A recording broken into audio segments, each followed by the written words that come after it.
اسی زمانے میں ایک اور عجیب واقعہ پیش آیا جسے پڑھ کر اندازہ ہوتا ہے کہ حضرت نظام الدین اولیاء کی نگاہ کیمیائے تاثیر نے کیسے کیسے لوگوں کی دنیا بدل ڈالی۔ مولانا شہاب الدین روایت کرتے ہیں کہ ایک دن حضرت محبوب الہی حضرت خواجہ قطب الدین بختیار کاکی کے مزار مبارک کی زیارت کے لیے حاضر ہوئے۔ حضرت مولانا برہان الدین غریب اور دوسرے مریدان خاص بھی آپ کے ہمراہ تھے۔ حضرت خواجہ قطب الدین بختیار کاکی کی روح کو ایصال ثواب کرنے کے بعد حضرت نظام الدین اولیاء حوض شمسی پر تشریف لائے تاکہ ان بزرگوں کے مزارات پر بھی فاتحہ پڑھ سکیں جو حوض کے کنارے مدفون ہیں۔ اتفاق سے اسی روز مشہور شاعر خواجہ حسن علائی بھی اپنے دوستوں کے ساتھ اس پرفضا مقام کی سیر کرنے کے لیے آئے ہوئے تھے۔ بڑا عجیب تضاد تھا کہ حضرت نظام الدین اولیاء اور آپ کے ساتھی بزرگان دین کے مزارات پر فاتحہ خوانی کے لیے آئے ہوئے تھے اور دوسری طرف چند گز کے فاصلے پر خواجہ حسن علائی اور ان کے احباب شغل جام کر رہے تھے۔ خواجہ حسن ایک خالص دنیا پرست انسان تھے۔ پوری زندگی لہو و لعب میں گزاری، کیف و نشاط میں ڈوبی ہوئی شاعری کرتے تھے اور علل اعلان سر عام شراب پیتے تھے۔ خواجہ حسن کو اس بات کا بھی احساس نہیں تھا کہ جہاں بیٹھ کر وہ اور ان کے دوست بادہ و ساغر سے دل بہلاتے تھے، اس مقام سے کچھ فاصلے پر حضرت قطب الدین بختیاری کاکی جیسے بزرگ محو خواب تھے۔ دراصل حوض شمسی پوری دہلی میں سب سے زیادہ پرفضا جگہ تھی۔ یہاں دہلی کے اکثر باشندے سیر و تفریح کے لیے آیا کرتے تھے، مگر خواجہ حسن علائی کا انداز سب سے جداگانہ تھا۔ پہلے مجلس شعر و سخن آراستہ ہوتی، پھر لذیذ کھانوں کے ساتھ شراب کا دور چلتا، اور جب خواجہ حسن علائی اور ان کے ساتھی بدمست ہو جاتے تو جھومتے ہوئے اپنے اپنے گھروں کو چلے جاتے یا پھر رات بھر وہیں پڑے رہتے۔ شراب و شعر کی یہ ہنگامہ آرائیاں برسوں سے جاری تھیں۔ اس روز جب حضرت نظام الدین اولیاء فاتحہ خوانی کے بعد واپس تشریف لائے تو اس دوران خواجہ حسن علائی کی محفل شعر و ادب سجائی جا چکی تھی۔ خواجہ حسن بادہ و ناب کے گھونٹ لے رہے تھے اور جھوم جھوم کر شعر پڑھ رہے تھے۔ کئی بار ایسی صورتحال پیش آئی، مگر حضرت محبوب الہی ہر مرتبہ ان بادہ نوشوں کو دیکھے بغیر تیزی سے گزر جاتے۔ اس دن واپسی میں حضرت نظام الدین اولیاء خلاف معمول کچھ فاصلے پر ٹھہر گئے اور خواجہ حسن علائی کو غور سے دیکھنے لگے۔ اس وقت خواجہ حسن علائی کی پشت حضرت نظام الدین اولیاء کی طرف تھی، مگر دوستوں نے دیکھ لیا کہ حضرت محبوب الہی ان لوگوں کی طرف متوجہ ہیں۔ حسن خاموش ہو جاؤ، شیخ نظام الدین اولیاء پیچھے کھڑے ہیں۔ خواجہ حسن علائی لہرا لہرا کر شعر پڑھ رہے تھے۔ دوستوں کے متوجہ کرنے پر مڑے اور خمار آلود آنکھوں سے حضرت محبوب الہی کی طرف دیکھنے لگے۔ یہ وہی خواجہ حسن علائی تھے جن سے بدایوں میں حضرت نظام الدین اولیاء کی ملاقاتیں رہتی تھیں۔ آج تقریباً 50 سال بعد آمنا سامنا ہوا تو عجیب صورتحال تھی۔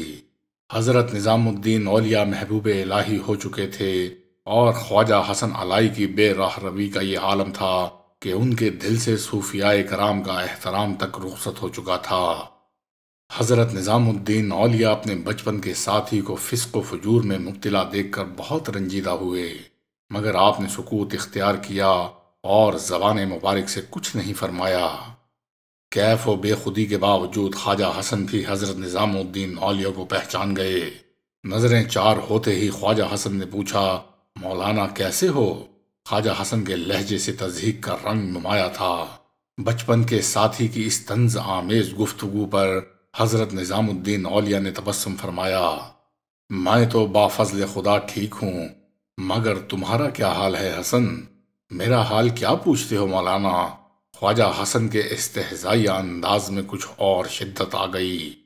میں تم سے بہتر حال میں ہوں، یہ کہہ کر خواجہ حسن علائی نے ازراہ تمسخر بلند آواز میں 2 شعر پڑھے۔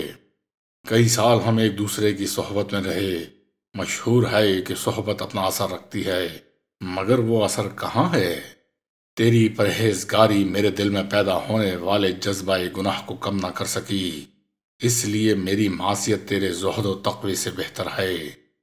شعر سن کر حضرت نظام الدین اولیاء قریب آئے اور نہایت پر جلال لہجے میں خواجہ حسن علائی کو مخاطب کرتے ہوئے فرمایا، حسن میری طرف دیکھو، صحبت میں بہت اثر ہے، تمہارے اندازے سے کہیں زیادہ۔ جیسے ہی حضرت محبوب الہی کی زبان مبارک سے یہ الفاظ ادا ہوئے، خواجہ حسن علائی نے ایک زوردار چیخ ماری اور اپنی دستار اتار کر زمین پر پھینک دی اور پھر دیوانہ وار آگے بڑھے۔ بے شک ایک مرد خدا کی صحبت میں بہت اثر ہوتا ہے۔ خواجہ حسن علائی گریہ وزاری کرتے ہوئے حضرت محبوب الہی کی روحانی قوت کا اعتراف کر رہے تھے۔ آج اس مرد باصفا نے میری دنیا ہی بدل ڈالی۔ اے دنیا کی رنگینیوں، اے میرے گناہوں، عمر بھر کے ساتھیوں، آج میں تم سے اس طرح رخصت ہوتا ہوں، پھر کبھی تمہاری طرف لوٹ کر نہ آؤں گا۔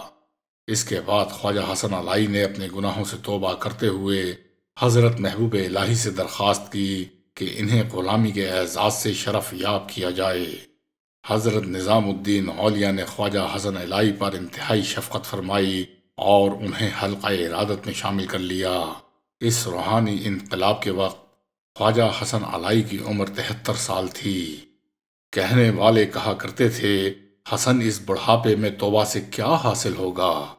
میں اپنی عمر کا حساب نہیں رکھتا، بس شیخ کے دروازے پر آ پڑا ہوں۔ خواجہ حسن علائی روتے ہوئے فرماتے، پھر دیکھنے والوں نے دیکھا کہ خواجہ حسن علائی کی دنیا ہی بدل گئی۔ جب حضرت محبوب الہی نے حسن کا ہاتھ اپنے ہاتھوں میں لیا تو برسوں کا سفر لمحوں میں طے کرا دیا۔ خواجہ حسن علائی سنجری کا شمار حضرت نظام الدین اولیاء کے محبوب مریدوں میں ہوتا ہے۔ یہ وہی خواجہ حسن ہیں جنہوں نے حضرت محبوب الہی کے ملفوظات جمع کیے اور پیر و مرشد کے اقوال مبارکہ کو فوائد الفوائد کا نام دیا۔ فوائد الفوائد تصوف کے موضوع پر عظیم الشان تصنیف ہے جو ہر زمانے میں اہل دل کی رہنمائی کرتی رہی ہے۔ اسی کتاب کے بارے میں حضرت امیر خسرو فرمایا کرتے تھے، کاش میں اپنی تمام تصانیف خواجہ حسن کے نام کر دیتا اور اس کے بدلے میں فوائد الفوائد کی محبوبیت مجھ سے منسوب ہو جاتی۔